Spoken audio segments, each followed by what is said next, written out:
separated from Syria by only the Mediterranean Sea. And ever since the start of the conflict, Europe has kept its distance, building walls, pulling up bridges to those fleeing the violence. So should Europe have done more to bring an end to the war in Syria? After the Second World War, Europe said, never again. But for the past 7 years, a conflict has been raging on its doorstep, and it's been accused of being slow to act. Increasingly, what we have seen from Europe is that it is divided and it is marginalized in terms of a role in Syria. It cannot compete with the major international powers like the United States and Russia, nor the regional actors who have so much more of a bigger stake on the ground. Both ends of the political spectrum have a policy of not interfering. The nationalist far right has been bolstered by the fallout of the conflict, while left-leaning governments point to the legacies of past interventions in Iraq, in Libya. Politically and militarily, Europe's involvement has been reluctant.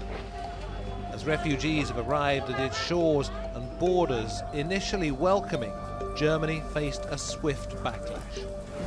Anti-immigrant sentiment helped push Britain to vote to leave the European Union, and walls went up across Europe. Bashar al-Assad has held on to power since fighting began. In 2013, British politicians voted against a motion to remove him. British opposition saying that more compelling evidence of chemical weapons was needed. Germany said it would send in 1,200 soldiers to fight Islamic State, but fell short of a direct attack on the Assad regime. France has been the most active Western player in the conflict so far. It was early in calling for Bashar al-Assad to step down, leading the dictator to call France the standard bearer of support for terrorism in Syria. But it was left isolated after the Obama administration failed to act. Critics say Europe should have flexed its diplomatic muscles. Europe could have made a difference by reaching out to Russia, perhaps, earlier on. Many people would argue that Russia, very early on in the Syria crisis, felt that it was its enemies that were confronting it over Syria, and nobody was reaching out to the one power that perhaps knew Syria best.